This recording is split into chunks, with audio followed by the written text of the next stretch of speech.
Ada yang mau aku tanyakan tentang malam itu, ucap Sergio. Namun Delilah langsung berkata, Anda mau lepas tanggung jawab. Apa? Aku cuma mau bertanya. Anda senang sekali mendengar kalau saya tidak hamil. Delilah menoleh dengan air mata mengalir di pipinya. Jika ada yang melihat, sepertinya mereka akan langsung mengira Sergio adalah penjahat paling kejam di dunia. Itu yang Anda mau kan? Kalau saya tidak hamil, makin sedikit alasan Anda tidak bertanggung jawab. Sergio memejamkan mata, menarik napas dalam-dalam sebelum dia berkata, aku memang tidak mau menikah denganmu.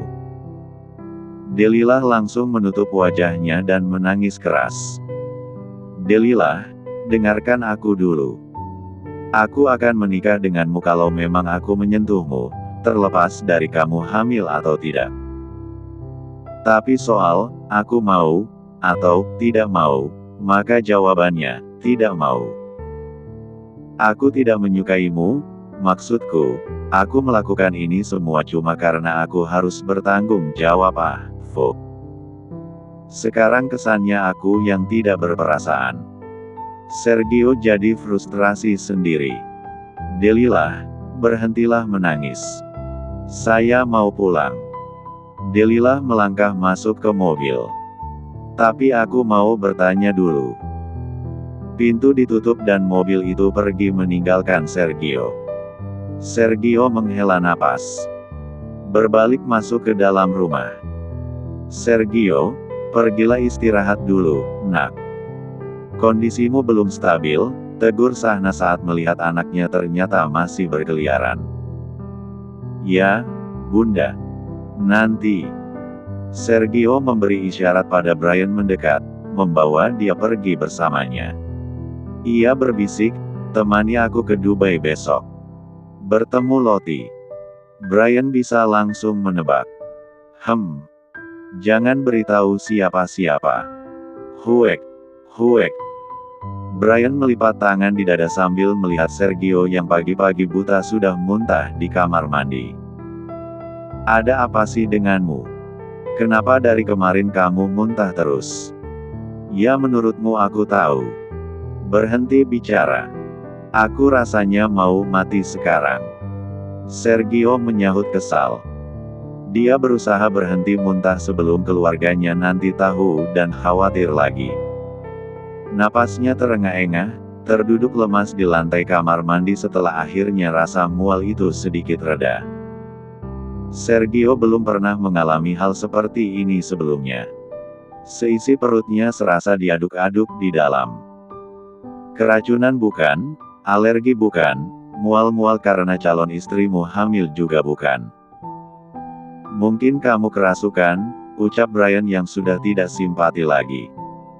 Dia cuma menyerahkan botol air pada Sergio dan membiarkan dia menenangkan diri sendiri.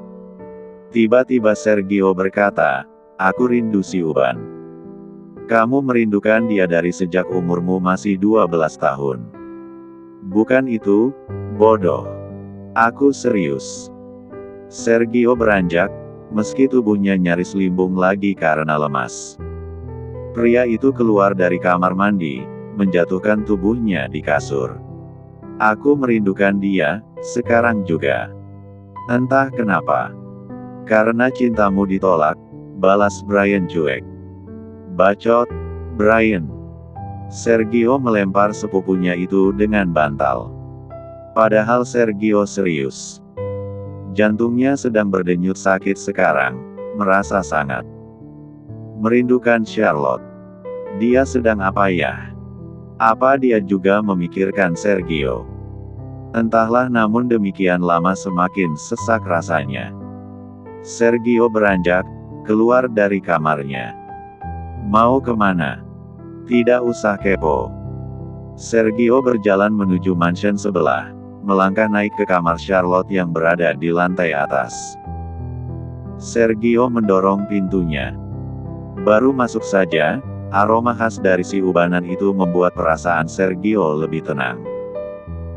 Sergio duduk di kasur itu, meresapi keberadaan Charlotte yang mendadak terasa dekat dengannya. Rasa mualnya mendadak hilang. Kalau perasaanmu memang sebesar itu buat Lottie, seharusnya ungkapkan saja kek, celetuk Brian, yang ternyata mengikutinya. Lagian tidak masuk akal tahu tidak? Seorang Sergio Sebastian Rothschild sampai tidak bisa jujur kalau dia menyukai seorang wanita.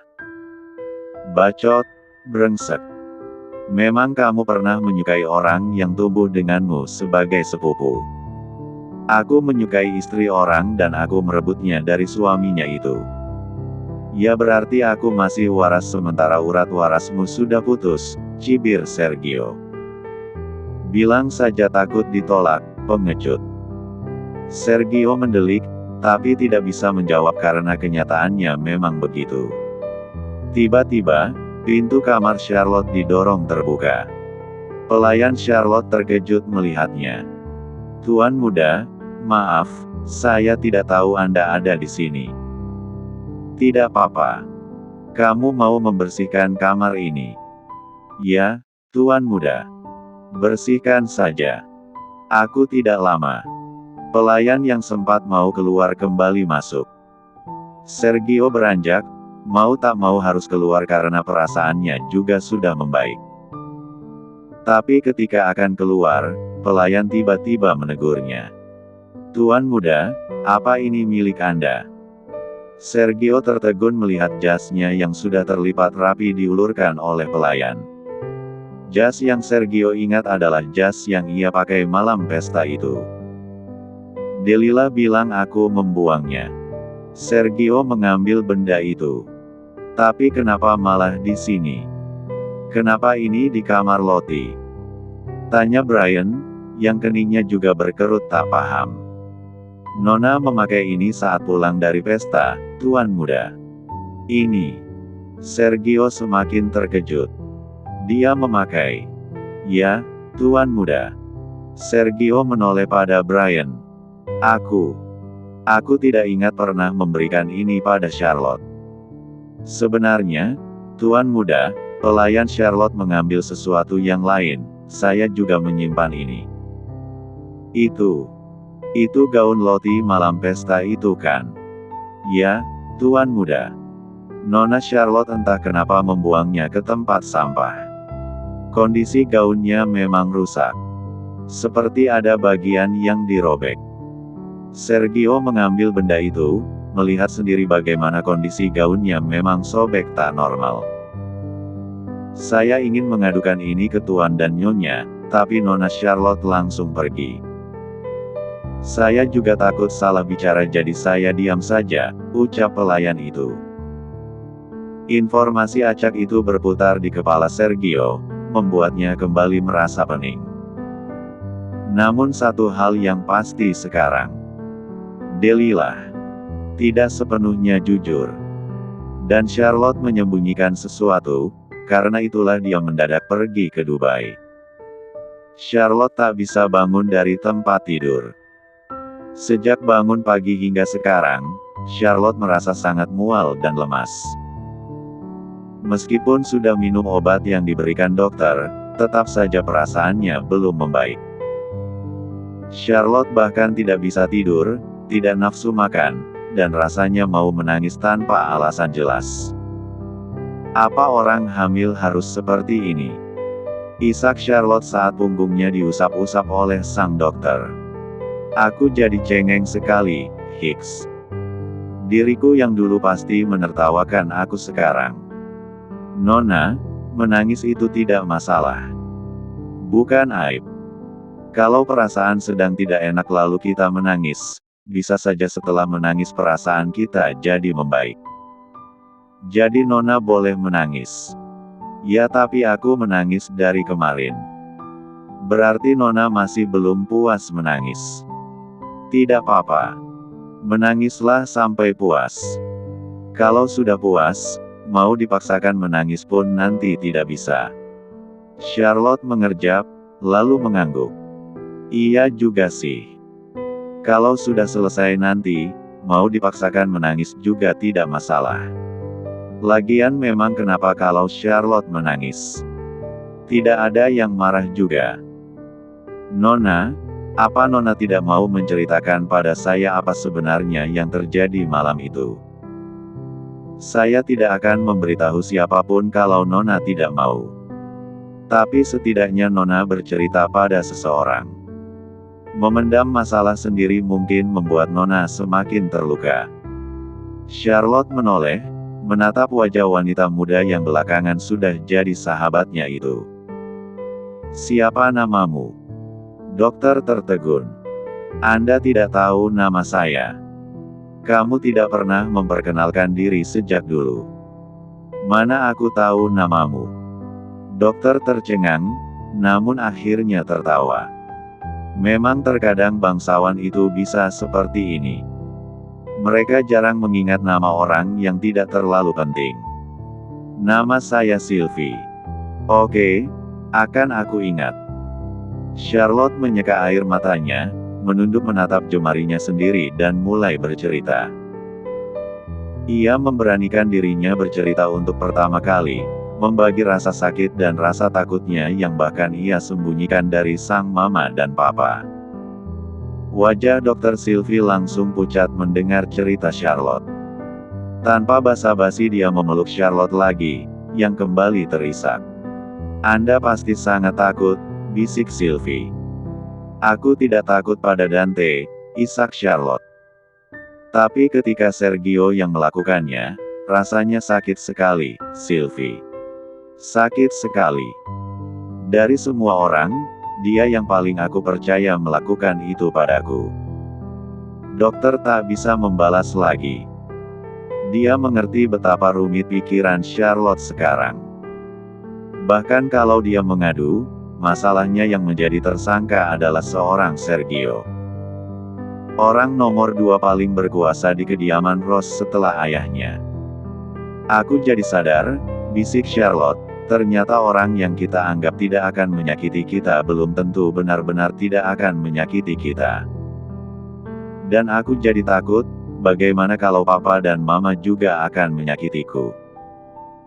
Kalau mereka mendengar ceritaku dan mereka bilang maafkan Sergio, aku harus apa? Membayangkannya saja sudah sakit. Lagi pula Sergio tidak peduli dengan perasaanku. Dia justru ingin menikahi orang lain. Kalau Tuan Muda tahu dan bersedia menikahi Anda, apa Anda mau? Tanya Sylvie. Apa aku harus memaafkan orang yang memperkosaku? Balas Charlotte dingin. Aku sudah diperkosa, aku dibuat hamil, terus aku harus juga memaafkan orang itu. Lalu di mana harga diriku sebagai wanita? Tidak ada. Sergio membatalkan niatnya pergi ke Dubai, karena sepertinya ada sesuatu yang harus dia cari tahu dulu di sini. Terutama tentang Delilah, gadis yang antah berantah yang tiba-tiba tidur di sampingnya malam itu. Fakta bahwa jas yang Sergio cari malah ada bersama Charlotte itu membuat Sergio tak bisa tenang. Padahal malam itu, Sergio ingat dia tidak bersama Charlotte. Mereka datang bersama tapi Charlotte kemudian pergi bersama Dante pacarnya. Setelah itu Sergio pergi ke meja lain, daripada dia makin kesal melihat Charlotte bersama Dante. Jadi kapan tepatnya aku memberikan jasku pada Lottie? Dan kenapa bajunya dia robek? Sergio merasa ini sebuah petunjuk, tapi karena tidak mengingat apa-apa, Sergio juga tidak bisa menyusul puzzle dengan benar. Ark. Kalau saja ada CCTV di pesta waktu itu. Setidaknya pasti ada petunjuk lain. Seru Sergio frustrasi. Pesta khusus bangsawan begitu mana ada CCTV-nya, balas Brian. Ada. Aku tahu, makanya aku bilang coba saja. Di pesta yang seluruh isinya bangsawan, sangat jarang ada CCTV. Bahkan di pesta kemarin masuk membawa ponsel saja tidak boleh. Itu karena sudah jadi etika bangsawan menutupi kehidupan mereka satu sama lain. Kalau CCTV dipasang di pesta begitu, hal-hal tidak diinginkan bisa saja terjadi. Misalnya rekaman Sergio memperkosa wanita bisa disebarkan ke semua orang. Sudahlah, Tidak usah cari yang tidak ada. Coba tanyakan itu pada Delilah lagi, kata Brian. Amati baik-baik reaksinya. Aku tahu. Sergio turun dari mobilnya begitu tiba di depan kediaman Delilah. Sergio melangkah masuk, menemui Delilah yang ternyata sedang melihat-lihat gaun pengantin di katalog. Nona Delilah, ayo bicara denganku sebentar. Tuan muda, duduklah. Biar saya ambilkan minuman. Aku mau bicara, bukan mau minum, ucap Sergio dingin. Rasa terhianatinya membuat Sergio jadi semakin tidak mau bersikap ramah. Meskipun belum terbukti juga Delilah bohong, tapi tetap saja, Sergio merasa begitu. Delilah beranjak, menatap Sergio dengan wajah sedih. Apa Anda marah pada saya karena kemarin saya pergi? Dia siap menangis lagi. Hicks. Oh, here we go again, pikir Sergio malas. Lama-lama muak juga dia. Kayaknya Delilah memang punya senjata air mata korban yang membuat Sergio menjadi pelaku kriminal paling berdosa di dunia. Nona, jangan menangis. Aku cuma mau bicara. Ikut aku. Sergio menarik lengan Delilah, membawanya keluar dari rumah agar tidak ada yang mendengar. Di halaman rumahnya, Sergio melepaskan dia, menatapnya yang kini sibuk menyeka air mata. Aku merasa perlu menanyakan ini lagi. Meskipun ini menyakiti hatimu tapi jawab aku, ucap Sergio tegas. Malam itu, bagaimana bisa aku dan kamu bersama? Tuan muda, aku memintamu menjelaskan. Aku punya hak untuk tahu. Tolonglah, Nona, jangan menangis dan membuat aku seperti penjahat di sini. Aku cuma mau tahu. Kamu jelaskan, agar aku tahu. Kalau memang aku menyakitimu malam itu, aku akan menikahimu, jadi jelaskan saja. Apa susahnya menjelaskan? Delilah tersentak mundur, tampak ketakutan dan malah menangis.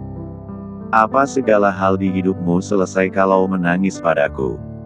Sergio berdecak muak. Aku tidak melarangmu menangis tapi sekarang jawab aku dulu. Malam itu bagaimana aku dan kamu bisa bersama? Tuan muda. Leila ternyata mendengar suara bentakan Sergio. Langsung berlari keluar, menghampiri keponakannya. Apa-apaan Anda? Kenapa Anda membentak Delilah? Sergio menghela napas, berusaha sabar. Aku hanya menanyakan sesuatu. Keponakanmu yang menangis terus. Karena Anda membentaknya. Wanita mana yang tidak menangis jika ada di posisi keponakan saya? Sergio ingin mengumpat tapi rasanya tidak bisa. Ketika Sergio kembali ke kediaman Rose, Sergio langsung disambut oleh kemarahan orang tuanya.